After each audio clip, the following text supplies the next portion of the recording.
இன்று நேற்று நாளை புகழ் ரவிக்குமார் இயக்கத்தில் சிவகார்த்திகேயன் நடிக்கப் போவதாக செய்திகள் வெளியாகியுள்ளன. ரஜினி முருகன் ஹிட்டுக்கு பின் ரெமோ படத்தில் சிவகார்த்திகேயன் நடித்து வருகிறார்.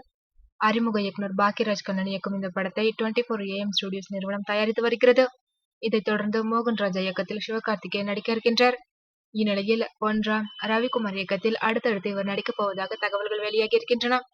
இந்த இரண்டு படங்களையும் 24AM ஸ்டுடியோஸ் நிறுவனமே தயாரிக்கப் போவதாகவும் கூறப்படுகிறது. இன்று நேற்று நாளை படத்தின் முதல் பாகத்தில் ஆர்யா ஒரு காட்சியில் நடித்திருந்தார்.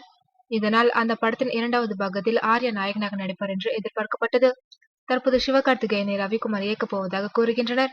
மற்றொரு புறம் பொன்ராம், சிவகார்த்திகேயன் கூட்டணியில் வருத்தப்படாத வாலிபர் சங்கம், ரஜினி முருகன் படங்கள் வெளியாகி வெற்றி பெற்றுள்ளன. இதனால் மூன்றாவது முறையாக இவர்கள் இணையும் படம் ரசிகர்கள் மத்தியில் நல்ல வரவேற்பு பெறும் என்று எதிர்பார்க்கப்படுகிறது.